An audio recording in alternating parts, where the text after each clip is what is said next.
So Paul Thomas Anderson just made his newest addition to his filmography, one battle after another, and it once again showed why Paul Thomas Anderson is one of the best living directors in the country, in the world, in Hollywood.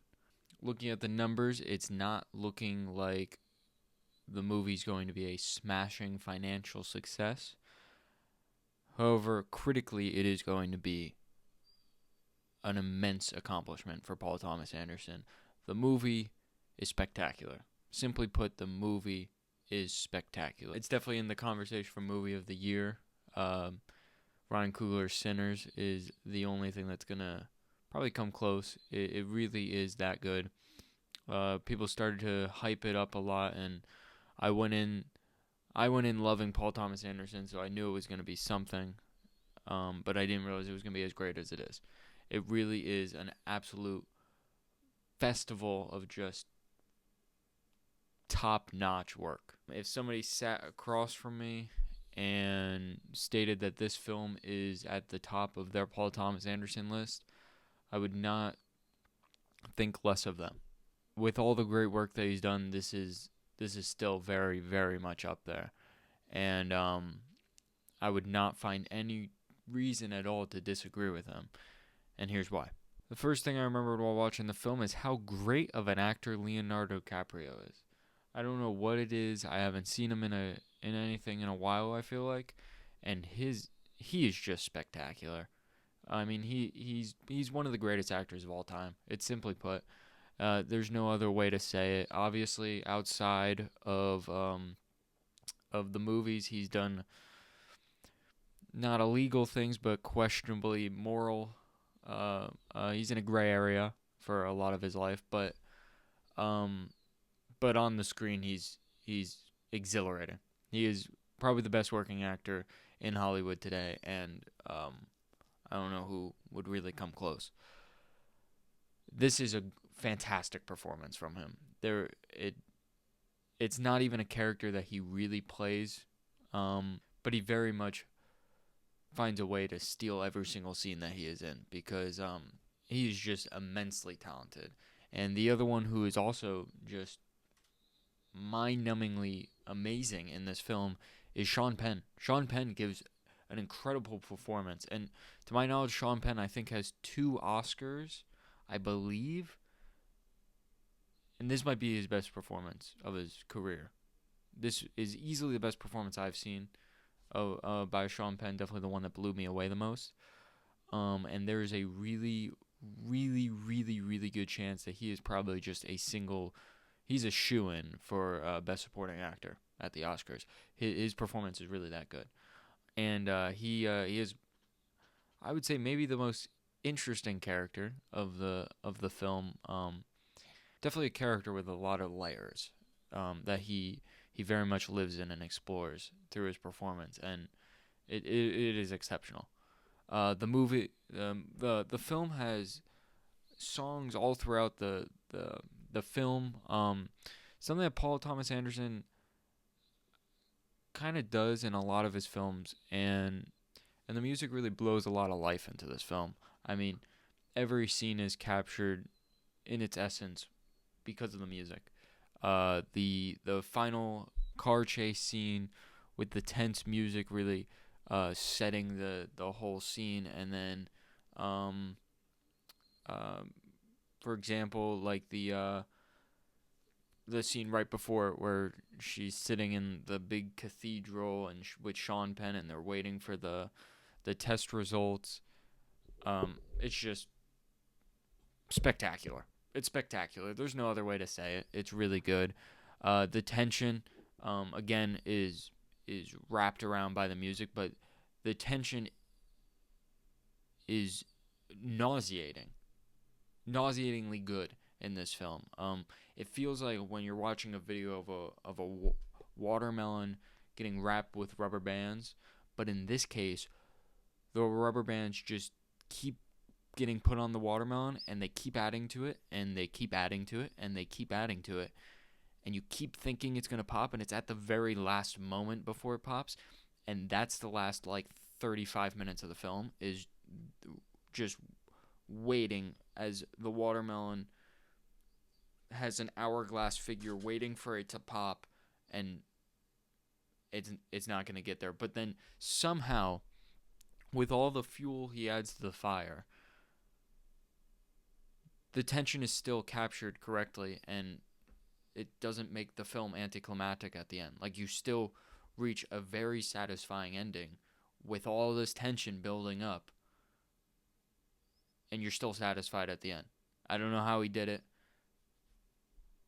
but it is perfect, and it makes the plot suffocating in the best possible way that you can use that word.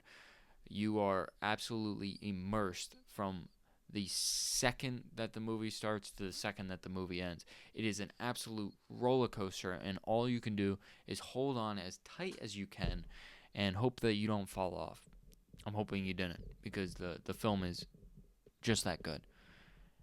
There is a strong commentary about certain societal structures that's also pretty gripping. Looking at me, you can tell I am not the best person for the job to explain the underlying message that constructs the plot, but there are other great creators on here that are so much more sound at explaining something as serious and extensive as what is explored in this film. So rather, I will stick to what makes this film fucking sick to watch.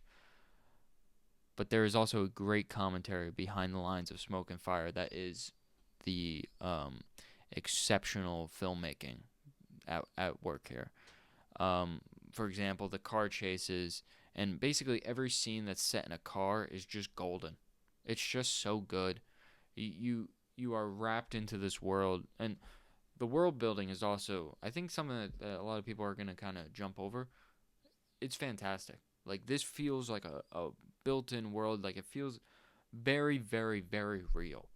And I think that's something that if the film wasn't able to make it feel real, it wouldn't have worked. But Paul Thomas Anderson does an outstanding job just making it work. And while I'm here, let me mention, I don't know her name, both Tiana Taylor and Chase Infinity. Great names by both of them, by the way. With Sean Penn and Leonardo DiCaprio, all-star cast names. But Tiana Taylor and Chase Infinity, they knock it out of the park. They both do incredible jobs. I would say Chase Infinity. I would be quite shocked if she is not put up for an Oscar this year, because her performance is quite breathtaking. And it was nice to see Alana Hamm. I think one of my favorite things is when you're watching a director's movie of a director that you like, so a director that you've seen a lot of their films, and you see like someone from another movie as like a small role, so it's like, they brought in their friend. I think that's one of the best parts about filmmaking. Just the it kind of shows the camaraderie of it all. So yeah, this movie is basically all pros.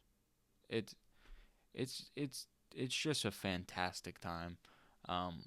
I would give this movie like a 9.6 out of 10. It's quite close to perfect. One con is nothing about the film itself. It's more about where we are in society, that I had some old, excuse my language, biz snatch behind me the entire film that would not shut her mouth. I don't know where in society we went wrong that after COVID people don't know the etiquette of a movie theater. Especially when we're getting to the point where I shushed her. I know, I shushed her, and she still continued to speak. I don't know. And it wasn't even little things. It was sometimes it was she had to let her husband know that the chicken was defrosting. Other times, I'll give the example that Sean Penn at the end, when he's sitting in the office, she leans over to her husband to say that she would have gassed him by now. Oh, thank you. Thank you. Thank you for your input. I'll let Paul Thomas Anderson know. I don't know when that started, but I think us as a society, we need to start humiliating them, beating them up. We need to figure something out. Because that's unacceptable. It almost ruined the experience. Luckily, the movie was that good that it didn't. Almost ruined the experience. And before we go, I would like to say a few words for the people who are going to sit in front of you and look you in the eyes and say that there are no original films coming out, that there are no good films coming out, that everything is a sequel and a remake.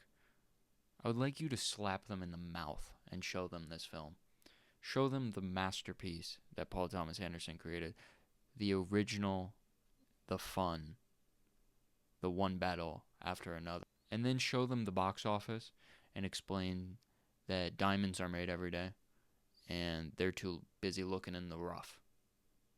Because this film is spectacular and not that many people are going to go see it.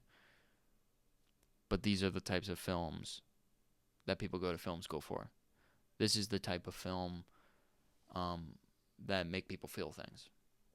So, with that being said, go see One Battle After Another. It's fantastic. I hope I didn't spoil much if you haven't seen the film, but it's fantastic. Go see the film. Tell your friends to go see the film. Tell your parents to go see the film. Go see One Battle After Another. Paul Thomas Anderson is one of the greatest working directors in Hollywood.